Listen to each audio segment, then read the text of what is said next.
ஒரு வாத்தியாருக்கு வேலை கொடுக்க போகிறீங்க, சம்பளம் கொடுக்க போகிறீங்க, ஒரு 20 பேர் உள்ள ஒரு கிளாஸில் அவங்களுக்கு சொல்லிக் கொடுக்க போகிறீங்க.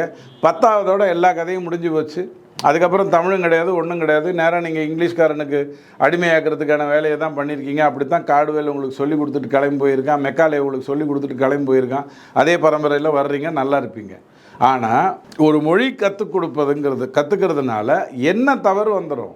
அதுக்கு மத்திய அரசு பணம் கொடுக்குறேங்கிறது உங்ககிட்ட இருந்தால் கேட்குறாங்க. இதுக்கு உடனே ஸ்டாலின் ஐயா காட்டமாக பதில் சொல்கிறாரு. இந்த மாதிரி நீங்கள் தடை பண்ணிங்கன்னா நாங்கள் டெல்லியில் வந்து புரட்சி ஏற்படுத்துவோங்கிறாரு. இவங்களால அதுதான் முடியும். நீட்டு கொண்டு வரலையா, பிரதமர் வீட்டுக்கு போகிறேன். இது கொண்டு வரலையா, சீமான் வீட்டுக்கு போகிறேன். ஈவேரா பற்றி பேசுகிறியா, சீமான் வீட்டுக்கு போகிறேன். நான் மட்டும் என் வீட்டில் நல்லா இருக்கேன், ஏன்னா எனக்கு ஆம்பளை குழந்தைங்களாம் பிறந்துக்கிட்டு இருக்குது. அழகாக நான் பேரரசாக இருந்துட்டு போகிறேன். 12 பேர் குறுநில மன்னர்கள் இருக்காங்க.